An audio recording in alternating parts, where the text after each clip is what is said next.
Un marchand possédait un perroquet, un très beau perroquet. Il s'était attaché à ce perroquet-là qu'il gardait dans une cage. Et un jour, le marchand avait une course à faire en Inde. Et il dit au perroquet, écoute, j'ai une course à faire en Inde, est-ce que tu as besoin de quelque chose en particulier? Il lui dit, ma liberté. Le marchand lui dit, non, non, non. Tout sauf ça, tu m'appartiens. En plus, je t'apprécie, je me suis attaché à toi, tu restes dans ta cage. Tu es à moi. Bon, déçu, le perroquet, il dit, bon, écoute, ce que j'aimerais dans ce cas, c'est que tu transmettes, que tu dises à mes cousins qui vivent en Inde, parce que le perroquet était originaire de l'Inde, et que tu dises à mes cousins de l'Inde les conditions dans lesquelles je vis, que je suis en cage, prisonnier, que mon maître ne veut pas me donner ma liberté. Tu te plains de ma situation, de ma part. Bon, le marchand trouve ça assez curieux, mais il accepte. Il accepte. Il sort en Inde, il fait sa course, ensuite comme promis, fidèle à son engagement, il va voir les cousins du perroquet. Voilà, bon, votre cousin me dit de vous faire part de sa condition, de sa situation désastreuse. Et là, un perroquet tomberait de mort au pied d'un arbre. Le marchand est surpris, il dit mais ils sont fragiles ces perroquets. Il retourne chez lui et il dit à son perroquet, écoute, j'ai transmis tes nouvelles à tes cousins et l'un d'entre eux est tombé raide mort. Et le perroquet lui-même tombe raide mort dans la cage. Là, le marchand est triste, il dit mais ils sont très sensibles ces perroquets finalement. Il ouvre la cage, il prend le perroquet, il le pose au bord de la fenêtre en attendant. Et là, le perroquet déploie ses ailes et s'envole. Le perroquet se rapproche tout doucement à une certaine distance du marchand et lui dit en fait, tu m'as apporté une bonne nouvelle de l'Inde.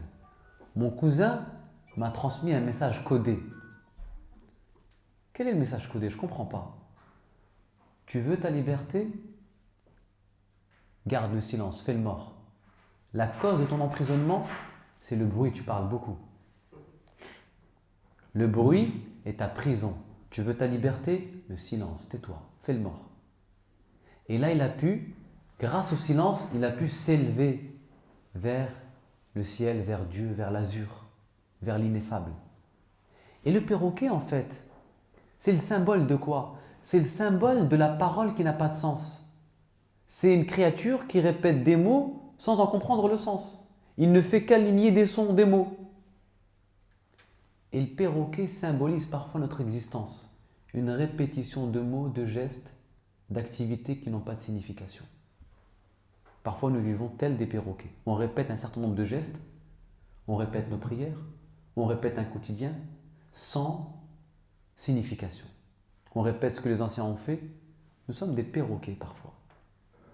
Alors, retrouver sa liberté, c'est changer son mode de vie, sa façon de penser, se réduire au silence pendant quelque temps. C'est comme ça qu'on accède à l'ineffable, à l'absolu. Autre enseignement de ce petit conte, c'est que le message, il lui vient d'où? Encore une fois, c'est symbolique. Il lui vient de son pays d'origine. C'est une façon de nous dire que, en fait, le véritable message, c'est celui qui vient de notre nature d'origine, al-fitra.